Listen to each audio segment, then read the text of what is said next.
Hey guys, RPM here. Hope you're doing well. Having a really great day in this video.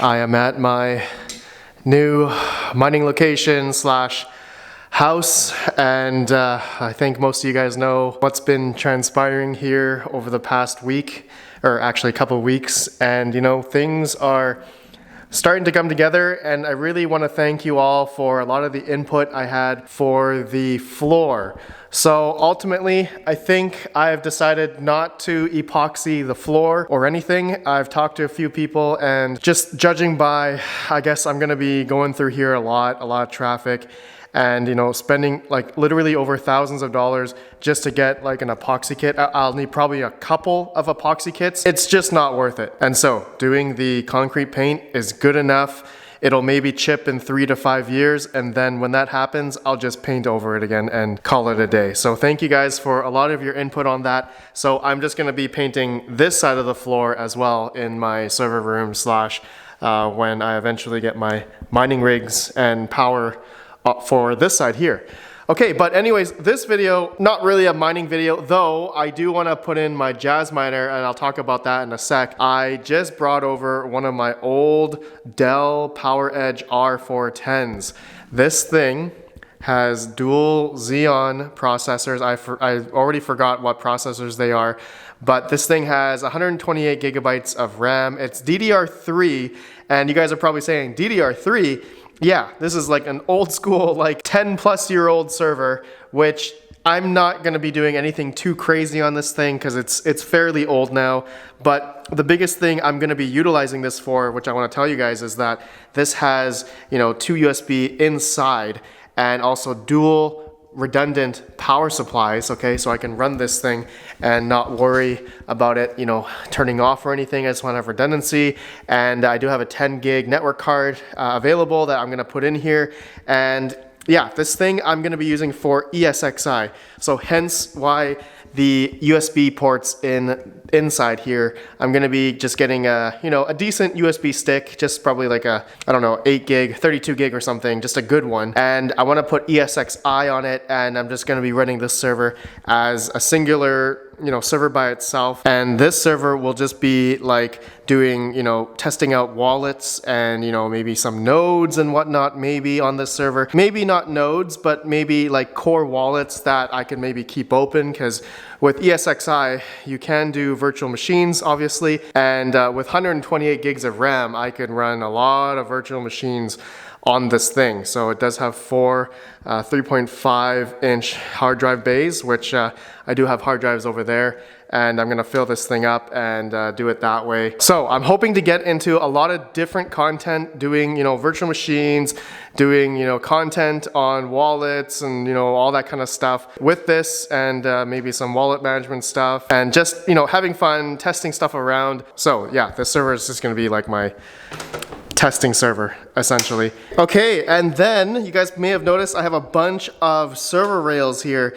And yes, okay, so 2 of these are gonna be for the Dell R410. And then I have 2 more servers that are coming, which are a little bit better than this one. It's 2 Dell R610s. And those are decked out with dual processors and 128 gigs of RAM as well, ECC. And that is in collaboration with the Mining King. I have traded him 2 3070 Ti's for 2 R610 servers and a 10 gig card and I think something else I forgot, but I think that's it. Yeah, I think that's it. Those are coming soon, and I'm just gonna have a lot of server content. You guys are gonna see that on my server rack. This is what I've been wanting to do for so long. Literally, this is something that I've been dreaming about doing for the past couple of years. Like, I know how to do all this type of, you know, networking and servers and stuff. It's just I've never had a place where I can actually do it.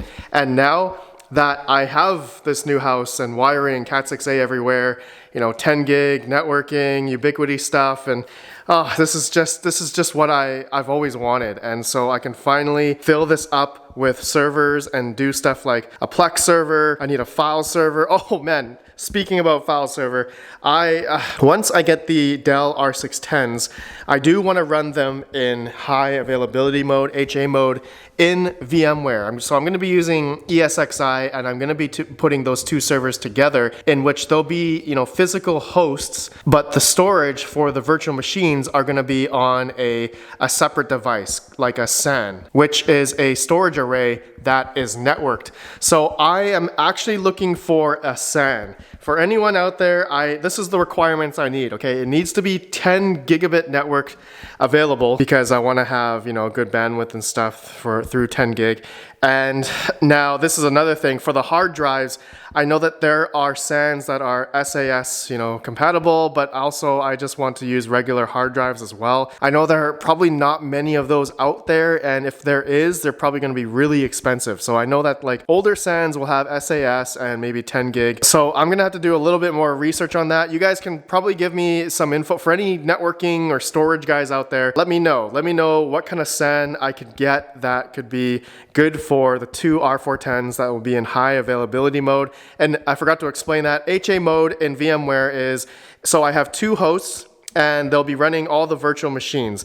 Now, if one of the servers goes down, all of the virtual machines will still stay up, dependent on how much memory is being utilized for all your virtual machines, your VMs. But then you can set priority to say which VMs or which virtual machines will turn off, I believe, if you don't have the extra RAM, that is. A lot of stuff that I've always wanted to do, and now I can finally do it. This is something that man, you guys can probably hear it in my voice. Like I'm seriously excited to get this going. I've always wanted to do this. And another thing that I'll need is a UPS of some sort. I'm hoping to get some type of rack-mounted UPS system. And I'm hopefully I can get a sponsor of some sort to do that, because a UPS is not cheap, okay? UPS is like an Eaton or an APC battery backup, some sort of rack-mounted system. I want at least, a good half an hour to an hour would be nice. So I don't need like 5 battery bays, maybe 2 or 3. So hopefully that should be enough to run, my, crucial high stuff like, the router, my servers, and, enough time for me or actually time for the software to shut everything down safely, virtual machines, that type of thing. So yeah, a lot of stuff that I still need to get, but slowly it's coming together. And I can't wait to get this all going. But before I do that, guys, I need to paint this all first. And I'm waiting to get a new 5-gallon bucket of concrete paint because I'm pretty much run out. And yeah, so that's why I haven't really continued to finish this yet. But I've now started to slowly move stuff in and just, get parts ready, and some hard drives here for that server I have here. But I'm going to need to buy hard drives for if I get a SAN. Now, man, that is going to be an expensive one. I hope I can maybe buy some, if you guys recommend a SAN system that's SAS, then I could probably get SAS hard drives for a little bit cheaper. I've seen some SAS hard drives for cheap, but getting a SATA-based SAN and then 10 gig with it, that would be also just fine. If possible. So there are many different versions out there. For any networking guys out there, let me know. But anyways, guys, I think that's it. Just a little update. I've been slaving away here, working, getting stuff ready, and I'm trying to figure out what type of storage racks I am going to fill out in this place, and maybe also get a desk, and also need to run some power, a little bit more power and networking in some areas here. And should be good. Then I can start moving in some stuff here. Well, already have, as you guys can see. Oh, my Jazz Miner. Okay, guys, my Jazz Miner. Forgot to talk about this. Okay, so this is the X4Q. You guys probably just saw the video. I just got this thing, and I was talking about the risks of that. Man, that was a really long video. You guys should go watch that. But this is rack mount capable. So I already have the nuts here to go into the rack mount, and it's ready to screw in. But one thing I just realized is that, do I really want to have the Jazz Miner at the top here? And I also realized that I will need a switch dedicated for my mining stuff, because I want to have that totally separated, totally on its own VLAN. And yeah, the Dream Machine Pro Special Edition, I'll be dedicating a port and a subnet for DHCP for that switch. So I'm looking for a cheap 48 port somewhere. I've actually seen some cheap Ubiquiti 48 port non-PoE switches. So I may just go that route just so I can stick with the Ubiquiti stuff that I have here. But honestly, I saw some $50 48 port HP switches. Those might just do the trick. So I'm not going to plug this in today, but I just wanted to show you guys that I have this here ready to go into rack mount. And I'm also wanting to bring the other Jazzminer X4Q and rack mount it here as well. Okay, all right guys, that's it. That's it for this video. Let me know what you guys think of everything I just talked about, my servers mainly. I'm super excited to get that going.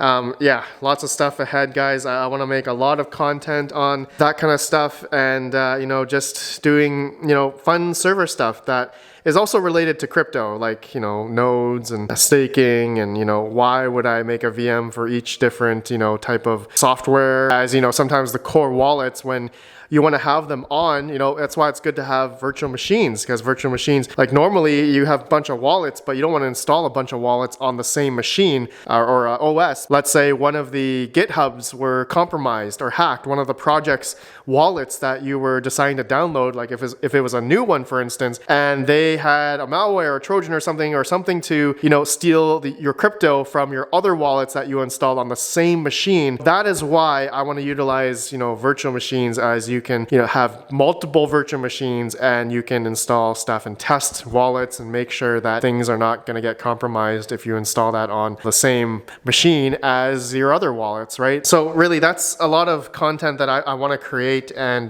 just make aware for a lot of people, because people get hacked all the time and nobody knows why. So I think it's good practice for people to understand and just be careful of, you know, not to click on risky stuff. Don't download anything from non-GitHub, or even sometimes GitHubs are hacked as well. They have compromised core wallets or software on their crypto software. So that is the beauty of utilizing, you know, servers, or sorry, you don't have to utilize a server. Installing ESXi or VMware or Unraid or any of those software you can do on any type of hardware. But it's just, you know, normally with servers like this, because you have a bunch of RAM, lots of processing power to have multiple virtual machines, it's just much easier to manage in a way. And also backing up your virtual machines and doing all this. Man, I could talk all day about servers, but you guys will hear me do that in another video, multiple videos down the road, okay? This is just the beginning. All right, guys, enough of me blabbing on. I'll see you guys in the next video. Have a good one. Peace out.